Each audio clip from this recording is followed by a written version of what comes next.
Hello, I'm Petros and I'm here to show you how you can use the Physics 21 software for teaching physics. Let's say you want to teach Newton's second law.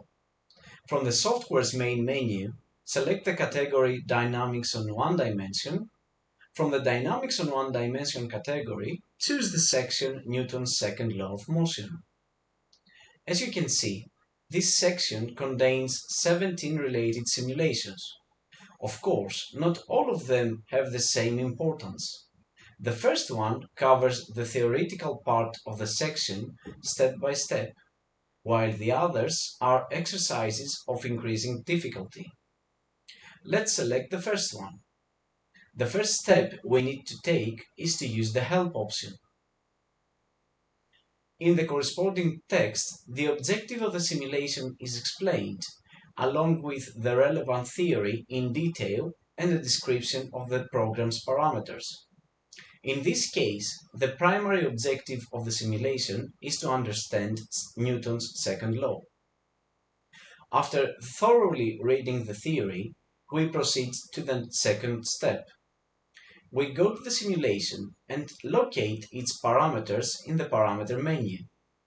In this case, the key parameters are the mass m of the body, the resultant force sum F acting on the body, the initial velocity v0 of the body, and the observation time t of the phenomenon.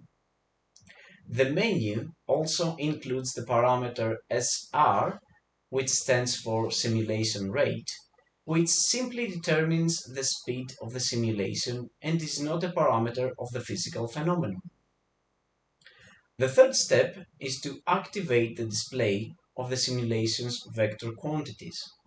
This way, all of the vector quantities appear at 0 time. The fourth step is to activate the results table by pressing the Result option. Now we have a first overview of the simulation. As we can see in the results table, it displays Newton's second law. Sum of all of the forces equals to the product of m with a.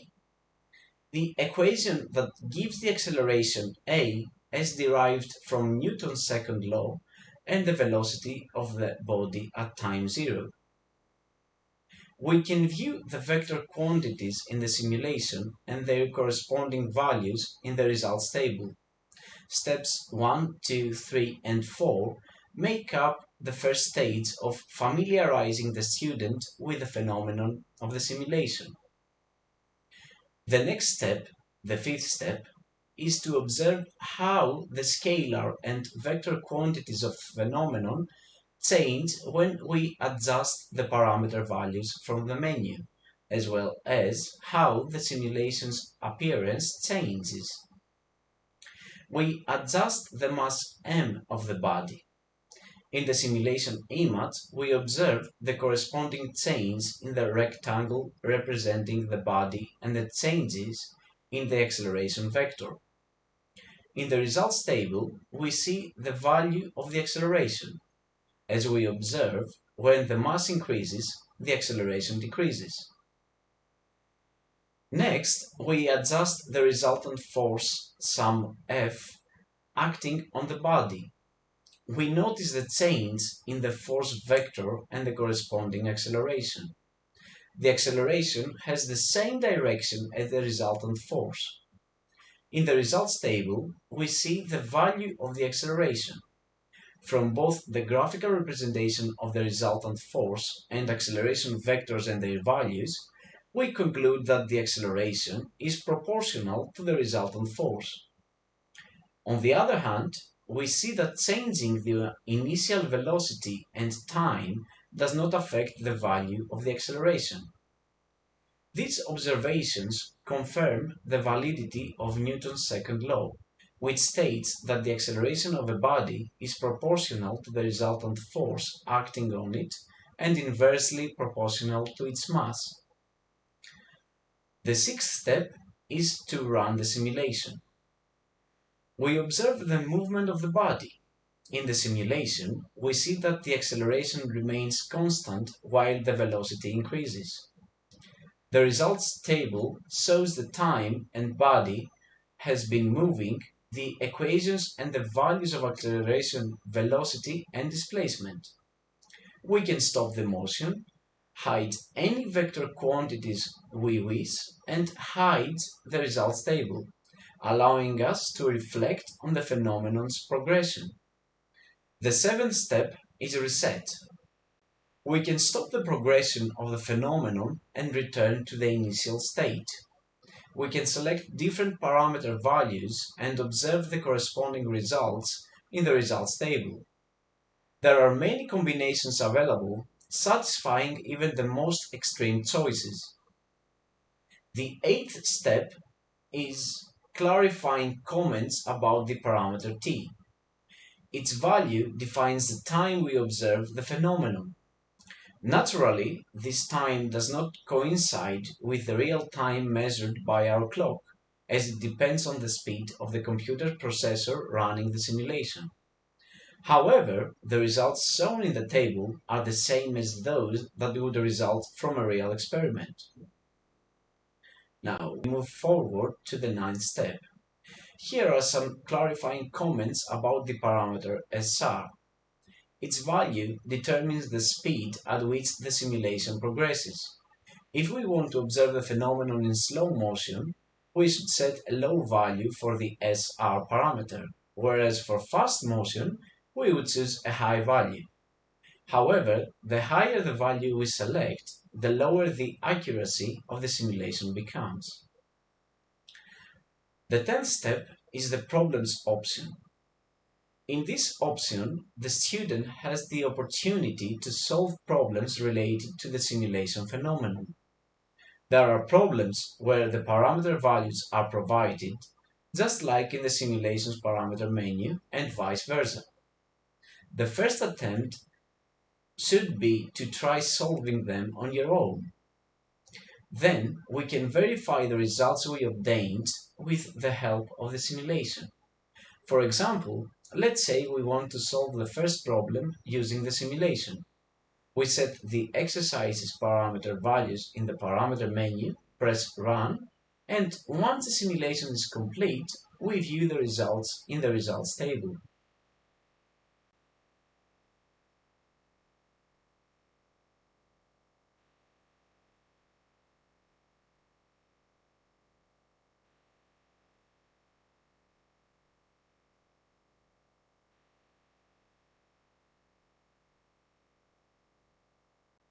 Let's move to the 11th step. The software has the capability of using artificial intelligence. We can use this option in two ways. The first one is to ask questions about anything related to Newton's second law. The second one would be to input the simulation problems and have the AI confirm if we solved them correctly, if we did solve them, or to ask the AI to solve them for us. In addition, we can ask it to solve any other problem related to the simulation and the Newton's second law. The 12th step would be to include several simulations for a deep understanding of the law and its applications.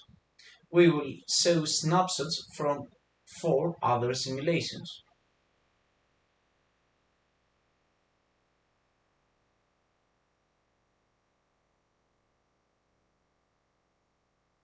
The simulation demonstrates the application of Newton's second law when two forces with opposite directions are applied to a body.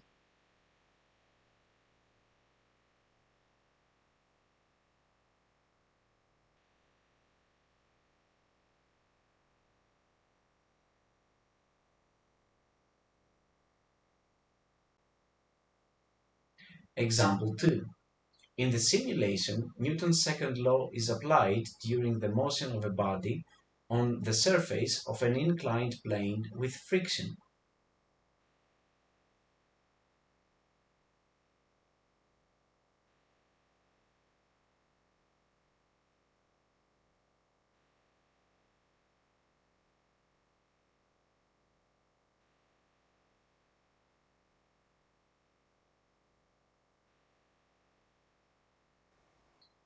Example 8. In the simulation, Newton's second law is applied to the motion of a system of three bodies on a surface with friction, due to a force applied to the first body.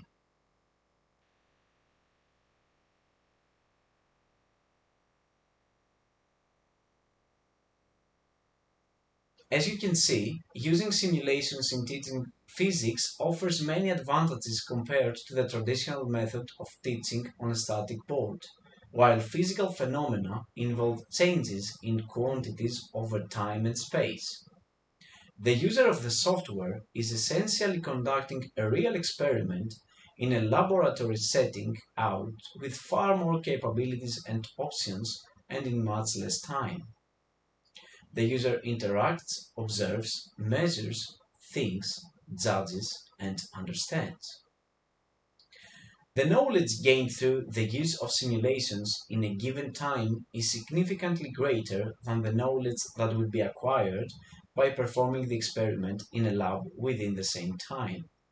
In all areas of physics, such as astronomy, electromagnetism, thermodynamics, nuclear physics, to name a few, research and understanding of these phenomena are conducted using simulations. The use of simulations in secondary education physics can only yield positive results. Thank you very much for watching, and we hope you were impressed by the capabilities of our software. As you already observed, the software is easy and quick to install on computers and tablets running Windows.